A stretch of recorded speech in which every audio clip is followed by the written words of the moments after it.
اعوذ باللہ من الشیطان الرجیم بسم اللہ الرحمن الرحیم۔ شروع اللہ پاک کے نام سے جو بڑا مہربان اور نہایت رحم والا ہے۔ آج کی ویڈیو کا موضوع ہے حضرت خضر علیہ السلام کا ایک واقعہ۔ ایک مرتبہ حضرت خضر علیہ السلام دریا کے کنارے بیٹھے تھے۔ اتنے میں کسی سائل نے آ کر ان سے سوال کیا کہ میں آپ سے اللہ کے واسطے سوال کرتا ہوں، مجھے عنایت فرمائیے۔ یہ سن کر حضرت خضر علیہ السلام پر بے ہوشی طاری ہو گئی۔ جب کچھ ہوش ہوا تو فرمانے لگے، بھائی میں تو صرف اپنی جان اور مال کا مالک ہوں، تم نے مجھ سے اللہ کے واسطے سوال کیا ہے، لہٰذا میں اپنی جان اور ذات تمہارے حوالے کرتا ہوں، تم جس طرح چاہو اس کو استعمال میں لاؤ، بازار میں فروخت کر کے اس کی قیمت سے فائدہ اٹھاؤ۔ چنانچہ سائل ان کو بازار لے گیا اور ایک شخص سائمہ بن ارقم کے ہاتھ ان کو فروخت کر دیا۔ یہ خریدار ان کو اپنے گھر لے گیا جس کی پشت پر اس کا ایک باغ تھا۔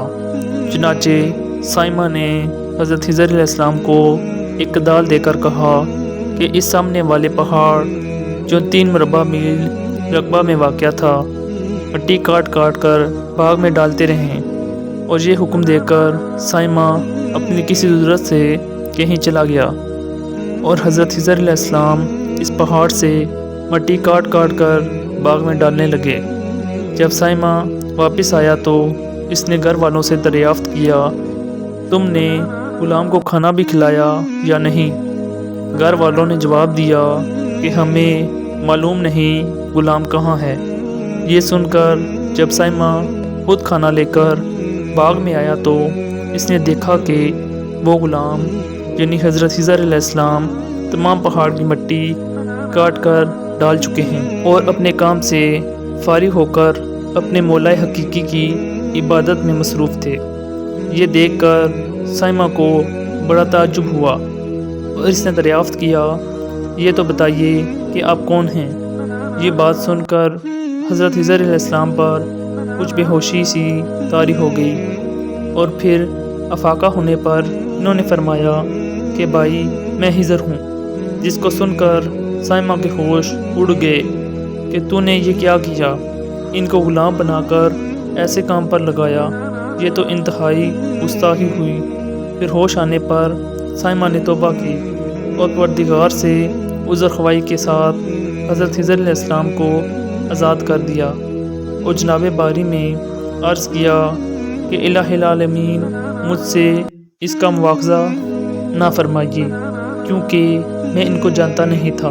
اس کے بعد حضرت خضر علیہ السلام نے دعا فرمائی اور سجدہ شکر بجا لائے کہ اے میرے پروردگار، میں تیرے ہی حق میں غلام بنا اور تیرے ہی حق میں آزاد ہوا، اس پر تیرا شکر گزار ہوں۔ بعد ازاں واپسی کی اجازت لے کر جب دریا پر واپس آئے تو دیکھا ایک شخص کھڑا دعا مانگ رہا ہے کہ اے میرے رب، حضرت خضر علیہ السلام کو غلامی سے رہائی عطا فرما دے اور ان کی توبہ قبول فرما لے۔ حضرت خضر علیہ السلام نے یہ دیکھ کر اس شخص سے دریافت کیا کہ آخر تو کون ہے؟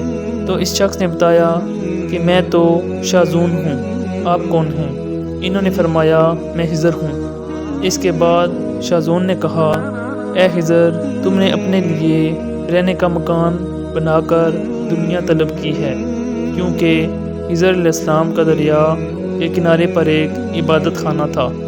بس یہ سن کر وہ فورا میدان میں نکل آئے اور وہیں اللہ کی عبادت میں مصروف ہو گئے۔ اس کے بعد حضرت خضر علیہ السلام نے اسی جگہ ایک درخت لگایا اور اس کے سایہ میں عبادت شروع کی تو آواز آئی، اے خضر، جب تم نے درخت کے سائے میں سجدہ کیا تو تم نے دنیا کو آخرت پر ترجیح دی، مجھے اپنی عزت اور جلال کی قسم ہے، مجھے دنیا کی محبت میں رضامندی نہیں ہے۔ اس کے بعد حضرت خضر علیہ السلام نے شاذون رشتہ سے کہا کہ اے شاذون، دعا کرو کہ اللہ تعالیٰ میری توبہ قبول فرمائے۔ چنانچہ شاذون نے دعا کی اور اللہ تعالیٰ نے شاذون کی برکت سے حضرت خضر علیہ السلام کی توبہ قبول فرمائی۔ خدا کے برگزیدہ بندے اسی حالت میں راضی رہتے ہیں جو اللہ کو منظور ہو۔ بے شک ہماری فلاح بھی اسی میں ہے کہ زندگی کے ہر موڑ پر آنے والے بے جز غم میں ہم راضی برضا ہیں۔ اللہ تعالیٰ کی چاہت کو سامنے رکھ کر زندگی گزار دیں۔ دعا ہے کہ اللہ تعالیٰ ہم اس واقعے سے سبق حاصل کر کے نیک بننے کی توفیق عطا فرمائیں۔ آمین۔